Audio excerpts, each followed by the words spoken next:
All right, so let's have a look here at what happens when water starts to flow a little bit. Now, there's one really straightforward formula that we use, and that formula is Q equals VA, and that's right there, the first thing on page 86. So we want to remember that one. And what that means is the flow rate, generally taken in cubic feet per second, is the velocity in feet per second times the area in square feet.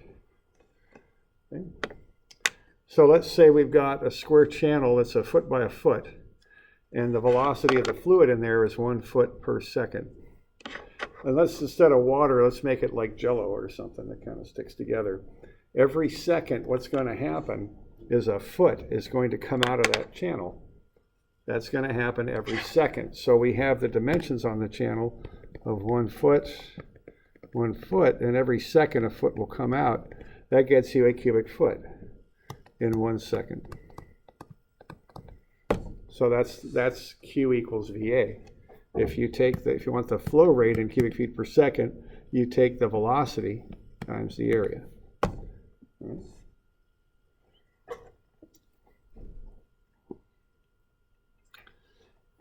So if we were to make one up here, let's say we've got a channel, and let's say that's 2 feet by 4 feet, and let's say we've got the flow down that thing at 3 feet per second.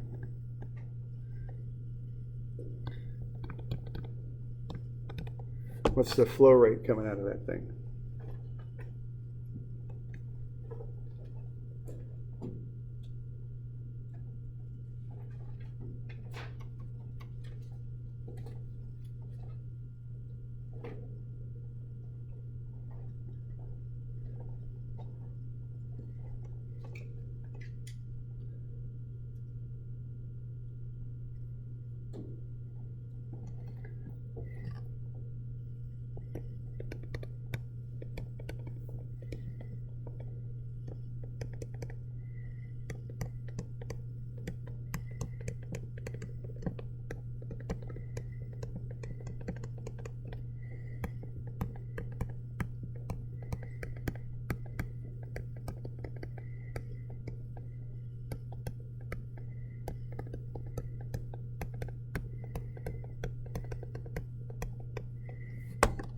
.24 cubic feet per second.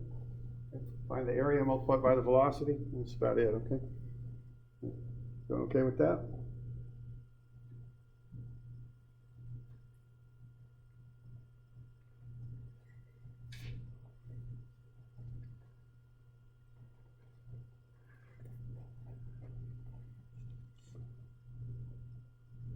Okay. So that's the basics of it right there. Now, there's a few little things about this that can, be a little bit more complicated maybe. Let's say we got the quantity of water traveling through a 6-inch line and an average velocity of 5 feet per second. So it looks like we got 5 feet per second.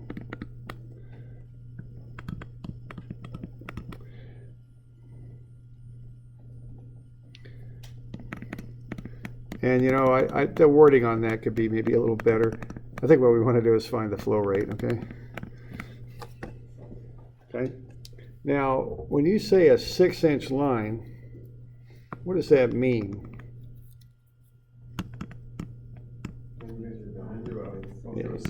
Yeah, right. And also it's the diameter, right? So when you call out round things, normally that's the diameter. Okay. Now, so first we got to interpret that. That's what we mean by a 6-inch line.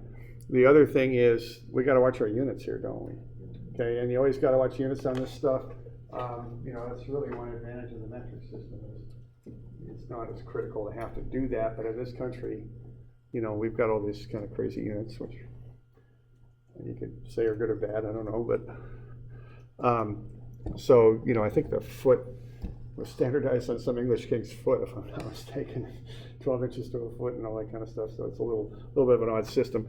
Okay, so what we now an area, of course, is pi r squared, right? Now the radius then is going to be half the diameter. It's going to be 3 inches. But then we're going to want to get that into feet. 12 inches to a foot. So the radius is going to be 0.25 feet. Okay.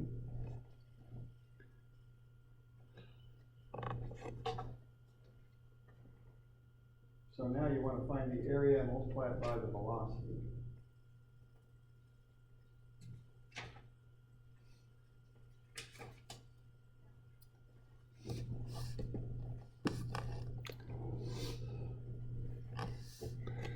Okay.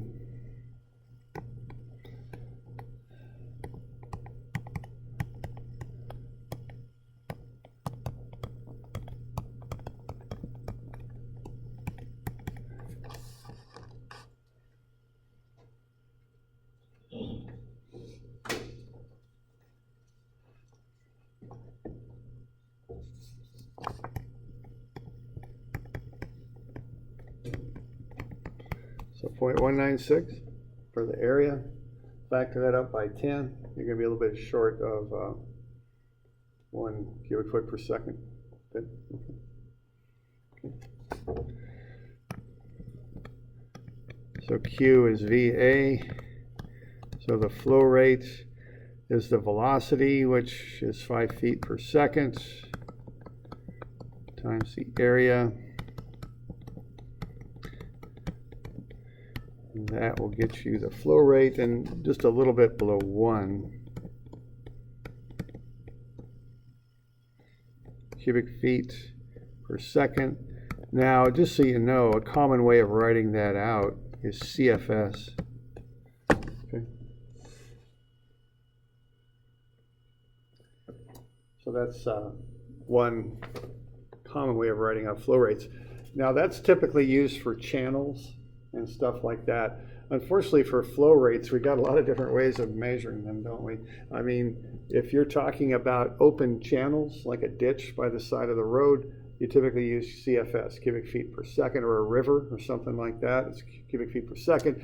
If you use a pipe, what do you usually call out flow rates in pipes? Gallons per minute is the normal one, GPM.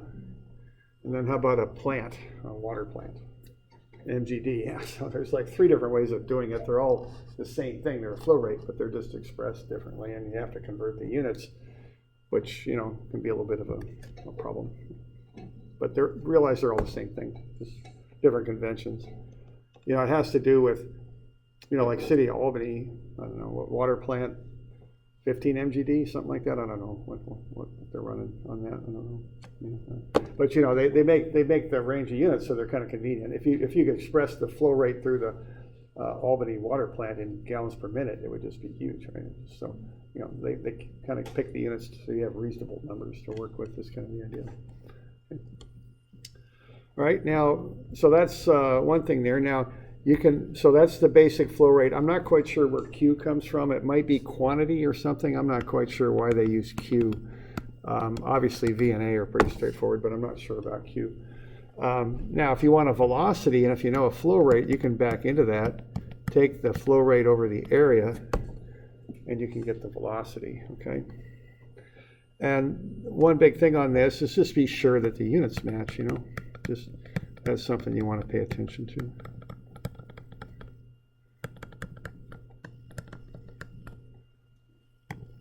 So if you take that 15 CFS, I always like to convert that into the standard way of writing out units, cubic feet per second, divide it by the area, you can get the velocity.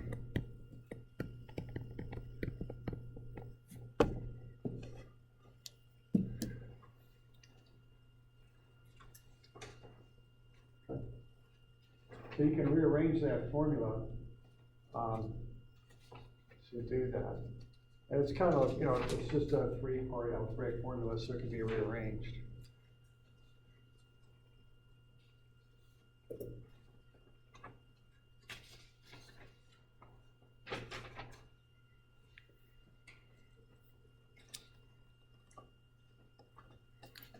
Okay.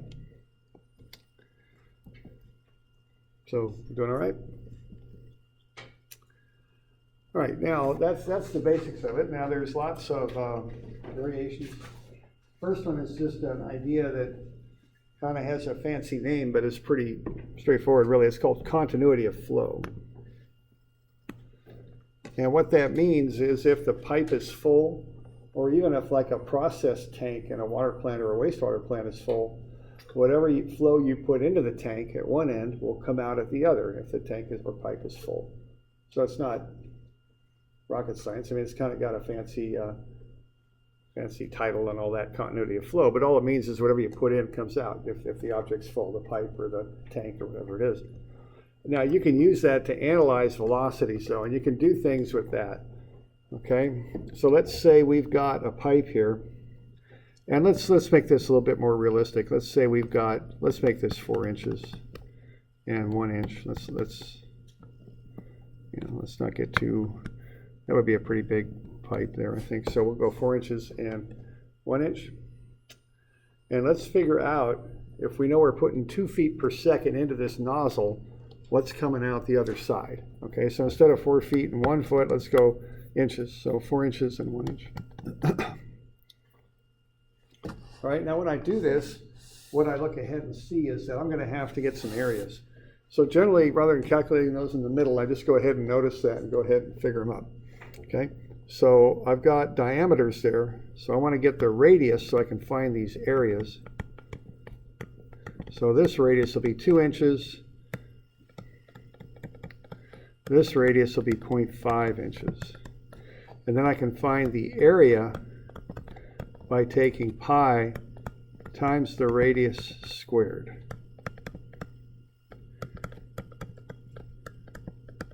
Whoops, I gotta be careful here. I need feet here. Sorry, I forgot a step, my bad. Let's get that. We're gonna wanna get these into feet. That's gonna be the next thing to do.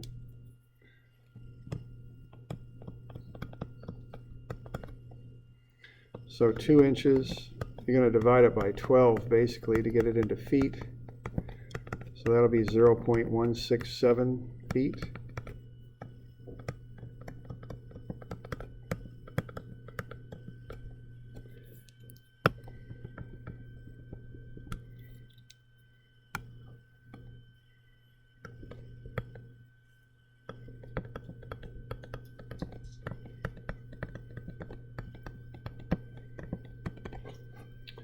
And then get the other radius as well.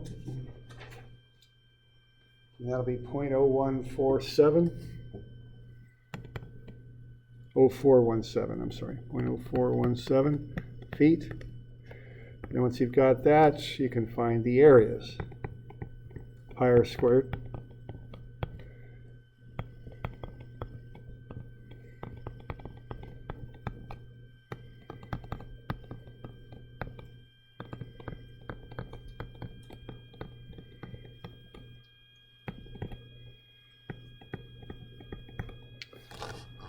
So that first one will be 0.0873.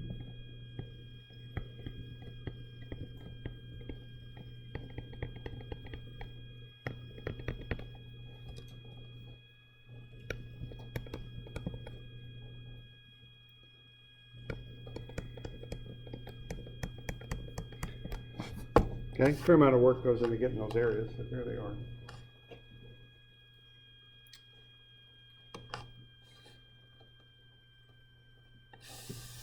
Okay. All right, so what you can get then is the areas.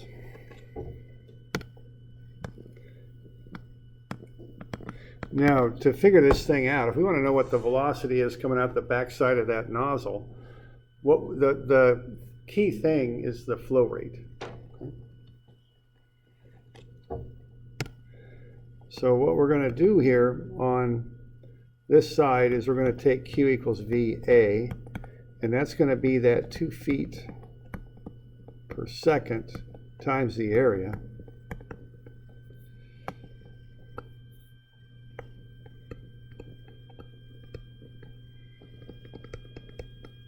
And that will get you the flow rate through the piping system. And that'll be 0.175. And that's cubic feet per second.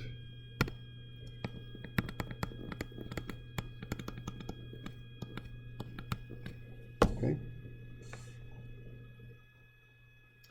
So that's the flow rate of the water going through that system.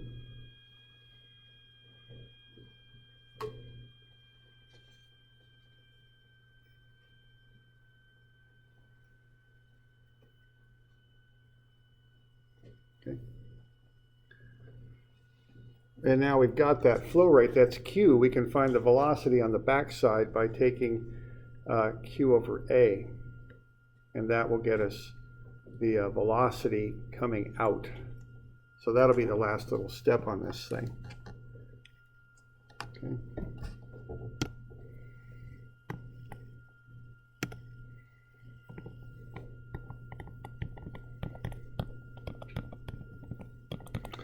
So that'll be 0.175 feet cubed per second, and then we can divide it by that area on the outside, on the back side, 0.0545. And depending on how you round, that's going to be something an awful lot like 32 feet per second. You might have a little bit of rounding here and there, but that's what that ought to come out to be. So 0.175 divided by 0.00545. Okay, pretty close.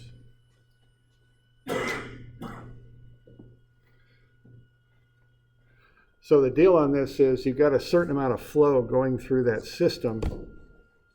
You can find it by going VA on the side coming in. And once you have that, you can find the velocity out by taking that flow, Q, and dividing it by the area coming out. Okay. So by building a nozzle like this, if you take that 4 inches and neck it down to 1 inch, you're going to increase the speed of the water from 2 feet per second to 32 feet per second. And that's, when you see this, if you need like just a water nozzle on a hose does this. There's also something called a venturi, which you can use. Some of your chemical feed systems use those. They have a pipe and they purposely neck the pipe down. That increases the velocity of the fluid flowing through it. That's used on chemical feed systems sometimes. If you look at, well, I don't know, way back when they had carburetors on cars, they had jets that they put in there. The purpose of that was to speed the gas flowing through and vaporize it was the purpose. Okay. Cars used to have all sorts of interesting things on them. You can actually have a regular toolkit and pull the car apart and work on it yourself. It was pretty extraordinary what you could do with those things a few years ago. All right, now you're probably saying, man, that's a lot of work. And I'm going to say, yeah, that's right. Now let's figure out a quick way to do that. If we really want to get this figured out, what we're going to do, we're going to find the velocity out is the flow out divided by the area out. Okay. And that's V in, A in on the inside divided by A out. Okay. And if you got circular pipes, that's going to be A in is going to be pi R in squared. A out will be pi R out squared. These pi's will cancel. So if you want the V out, what you do is you take the velocity in, which in our case is 2 feet per second, times the radius in divided by the radius out squared. Okay. So this is a shortcut, and this might look a lot like the shortcut that we saw for hydraulic jacks, you know, if you remember that. It's the same relationship, really. So in our case, if we got 2 feet per second coming in, and we've got a ratio coming out of 4 inches, I'm sorry, it's 2 inches, right? Or, okay, yeah, it'd be 2 inches. over ½ an inch, and you square that, that's going to be 2 feet per second. 2 to a 0.5 is a ratio of 4, and if you square that, that's 16. Multiply it by 2, you get 32 feet per second. Okay. That's the quick way to do it if you got a circular opening on either side. Okay. So you just take the ratio of the radii or the diameter. So I could have used 4 to 1 or 2 to 0.5, either one. And get that ratio figured out, then square it. Multiply it by your velocity and you get the velocity out. Again, that works for circular openings.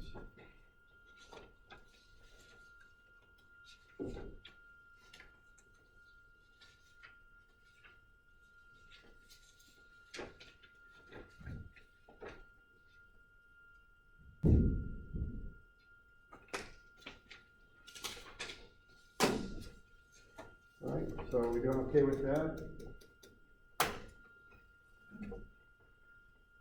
So we got that homework due Monday, 8, 1, 2, 3, 4, 5, 6, 7, 8, 9. It'll be in Moodle. A lot of the answers will be in Moodle. Okay.